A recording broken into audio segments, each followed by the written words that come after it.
The biggest thing in my life was Sunday night because we get paid on Saturday, and I spent all my money on clothes, but I had always had a malted milk and a club sandwich. That was the biggest thing, and I always had it at 8 o'clock after I said, WGAR Cleveland, 8 o'clock, bull of a watch time.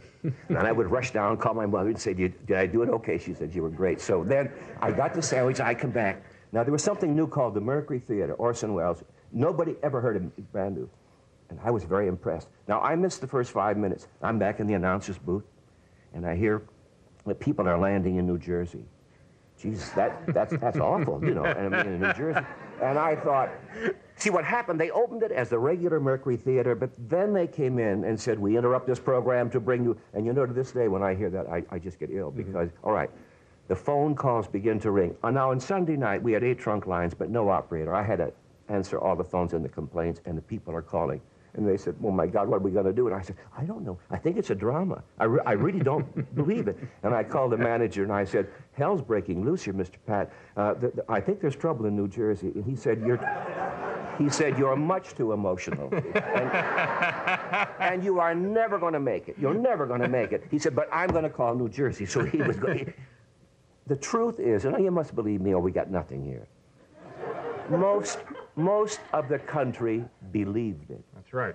And I had a button here, and I'd press the button. That would kill the network. It's never supposed to do that. I just couldn't stand the phone calls anymore. And I said, ladies and gentlemen, this is a drama, I think. And, and we're checking with New Jersey. And please do not phone the station, because God, I can't just handle any more of this, you know. But be calm, be calm.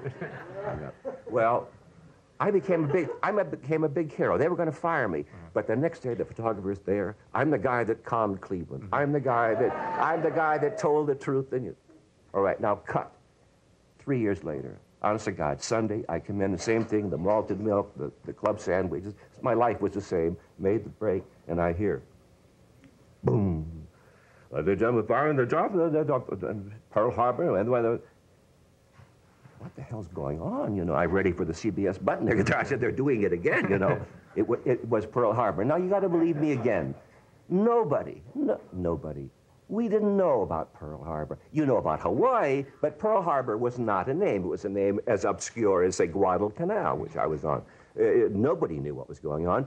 And for hours, nobody knew that it was the Japanese that were bombing. I know, I was in charge, I was there.